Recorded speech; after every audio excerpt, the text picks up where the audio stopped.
क्या आपने कभी सोचा है कि चुनाव से पहले अचानक क्यों बढ़ जाती है मुफ्त योजनाएं? क्यों बिजली मुफ्त हो जाती है?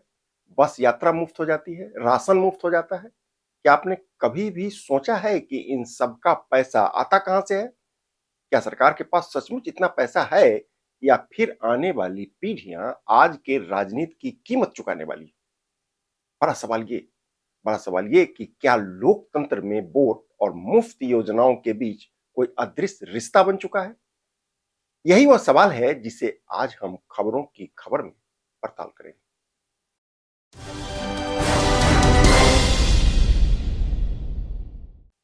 खबरों की खबर और लीक से हटकर खबर में आपका स्वागत है। आप देख रहे हैं केकेएन लाइव। नमस्कार, मैं हूं कौशलेंद्र झा। भारत की राजनीति में एक शब्द तेजी से लोकप्रिय हुआ है, वह है फ्रीबी पॉलिटिक्स। दरअसल यह कहानी सिर्फ मुफ्त योजनाओं की नहीं है। यह कहानी है राजनीति, अर्थव्यवस्था और वोट के त्रिकोण की। कहते हैं कि आज भारत में करीब 80 करोड़ लोग मुफ्त राशन उठा रहे हैं। प्रधानमंत्री गरीब कल्याण अन्न योजना के तहत प्रत्येक साल करीब 2 लाख करोड़ रुपए खर्च हो रहा है। कई राज्यों में 200 यूनिट बिजली मुफ्त है। कई राज्यों में महिलाओं के लिए बस की यात्रा मुफ्त है। किसानों को नगद सहायता दी जा रही है और युवाओं के लिए भत्ता देने की भी योजना है।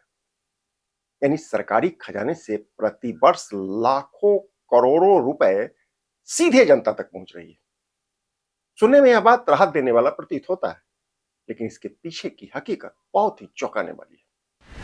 आपको जानकर हैरानी होगी कि भारतीय राज्यों का कुल कर्ज करीब करीब 170 लाख करोड़ रुपए के आसपास पहुंच चुका है। जी हां, 170 लाख करोड़ रुपए। यह कर्ज की राशि जिसे आज नहीं तो कल हमको या आपको यानी हम सभी को चुकता करना ही होगा। आलम यह हो गया है कि कुछ राज्यों का कर्ज उस राज्य की जीडीपी का 40% तक पहुंच चुका है। अर्थव्यवस्था की भाषा में इसको राजकोषीय दबाव कहा जाता है।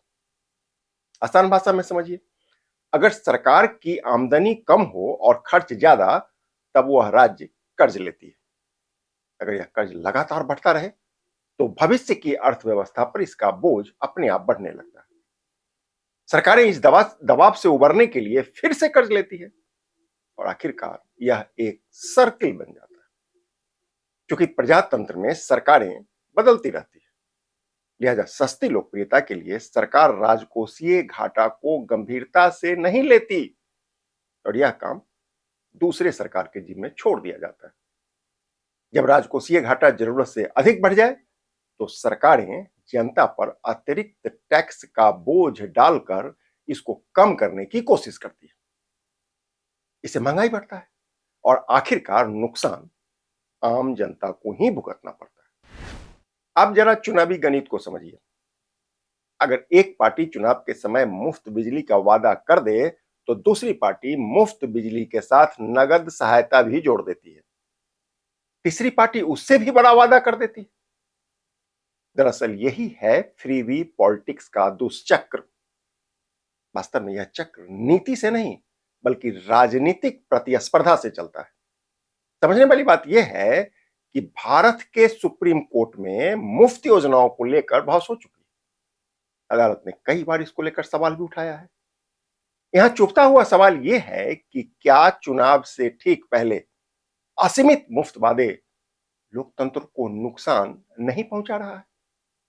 क्या इस तरह की घोषणाओं पर रोक नहीं लगना चाहिए? ऐसे और भी कई सवाल हैं। समस्या यह है कि किस योजनाओं को कल्याणकारी योजना मानी जाए और किसे फ्रीबी। यह बहुत बड़ा सवाल है क्योंकि इसकी कोई स्पष्ट परिभाषा मौजूद नहीं है। इसका नतीजा यह होता है कि अक्सर इसका लाभ सत्ता में बैठे लोग उठा लेते हैं और विपक्ष हाथ मलते रह जाता है। हालिया बिहार विधानसभा चुनाव इसका सबसे ज्वलंत उदाहरण है।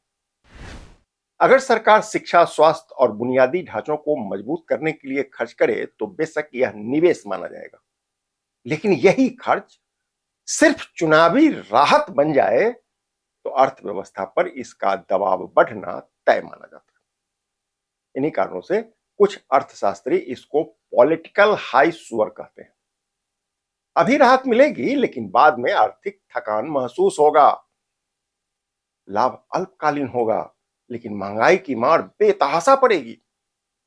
यहां समझने वाली बात यह है कि मौजूदा समाज जिस महंगाई की मार को झेल रहा है, दरअसल यह इसी फ्रीबी पॉलिटिक्स का हिस्सा है। कम बेसी इसका नुकसान सभी को भुगतना पड़ता है।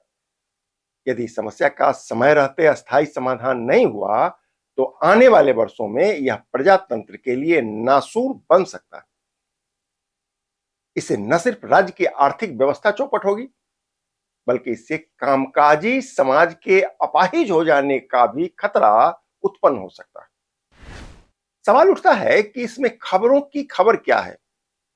दरअसल फ्रीबी पॉलिटिक्स का एक खतरनाक सच है वह ये कि मुफ्त की योजनाओं की वजह से असली सवाल अपने आप गुम होने लगता है।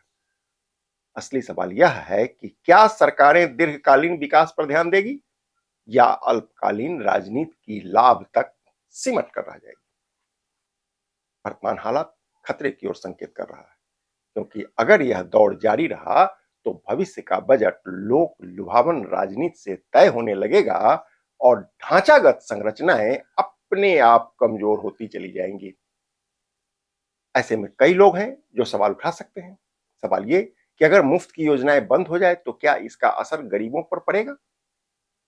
इसका दूसरा पक्ष भी है। उनका कहना है कि अगर यह योजनाएं इसी तरह से लगातार बढ़ती रही तो अर्थव्यवस्था का क्या होगा। जाहिर है दोनों अपने अपनी जगह पर सही हैं।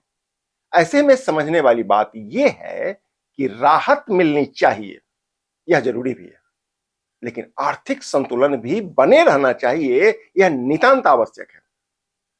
मतलब राहत और संतुलन के बीच एक मजबूत रेखा का होना समय की मांग है। कहते हैं लोकतंत्र में हर वादा चुनावी घोषणा नहीं होता। कई बार यह भविष्य की दिशा तय करने वाला संकेत भी हो सकता है। याद रखिए भारत की राजनीति इस वक्त संक्रमण काल में है। यहां एक छोटी सी चूक भविष्य का बहुत बड़ा खतरा बन सकता है। क्योंकि आधुनिक राजनीति में एक खतरनाक प्रतिस्पर्धा उभरने लगा। प्रतिस्पर्धा इस बात की कि हम कितने संकीर्ण हो सकते हैं, जबकि होना यह चाहिए था कि हम कितने व्यापक हो सकते हैं, इसकी प्रतिस्पर्धा हो। खैर, ये क्यों हो रहा है और ये कैसे रुकेगा, इस पर मंथन जरूरी है। आप चाहें तो अपना विचार बता सकते हैं। नमस्कार।